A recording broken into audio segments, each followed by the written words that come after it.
ముంబై ఊపిరి పీల్చుకుంది. వరదల నుంచి కాదు, వరదలా వచ్చిపడ్డ మరాఠా ఉద్యమకారుల నిరసన నుంచి. 5 రోజులు జలదిగ్బంధంలో చిక్కుకున్నటువంటి మహానగరంలో కోటా కోసం మరాఠాలు చేపట్టిన నిరసనతో సర్కార్ దిగొచ్చింది.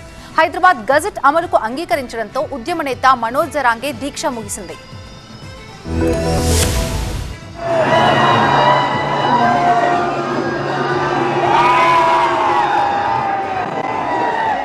ముంబైని దిగ్బంధించి తమ డిమాండ్లు నెరవేర్చుకున్నారు మరాఠాలు. రిజర్వేషన్ కోట కోసం చేపట్టిన దీక్షతో ఫడ్నవీస్ సర్కార్ దిగిరావడంతో దీక్షను విరమించారు మరాఠా ఉద్యమ నేత మనోజ్ జరాంగే.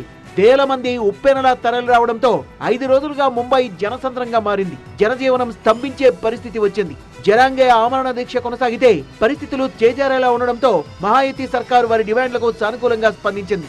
మరాఠా కోటాపై మహారాష్ట్ర కేబినెట్ నిర్వహించిన సబ్ కమిటీ తమ డిమాండ్లలో చాలా వరకు ఆమోదించిందన్నారు మనోజ్ జరాంగే. అర్హులైన మరాఠాలకు కుల ధృవీకరణ పత్రాల జారీ కూడా అందులో ఒకటి. ఇది మరాఠాల విజయమంటూ భావోద్వేగానికి గురయ్యారు మనోజ్ జరాంగే. आता माझ्या समाजाला खाली मान घालून चालायची गरज नाही. मुंबई पण काबीज करून दाखवली, मुंबईत पाय पण ठेवून दाखवला मराठ्यांनी आणि विजय पण घेऊन दाखवला.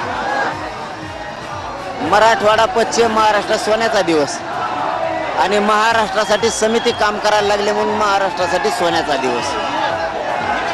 संपूर्ण महाराष्ट्र आज आनंदी आहे. असा विजय 75 वर्षात कधी झाला नव्हता, तो मराठ्यांचा झाला.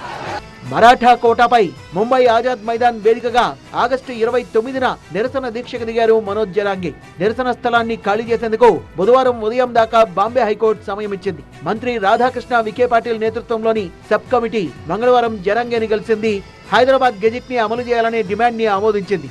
మరాఠా నిరసనకారులపై గతంలో దాఖలు చేసిన కేసుల్ని సెప్టెంబర్ నెలాఖరుకల్లా ఉపసంహరించుకుంటామని ప్రభుత్వం హామీ ఇచ్చింది. నిరసనల్లో ప్రాణాలు కోల్పోయిన వారి కుటుంబాలకు ఆర్థిక సాయం, విద్యార్హతల ప్రకారం ప్రభుత్వ ఉద్యోగాలు ఇవ్వాలని నిర్ణయించింది. నిరసన విజయవంతమైందని జరాంగే ప్రకటించడంతో మరాఠా కోటా నిరసనకారుల సంబరాలు మిన్నంటాయి.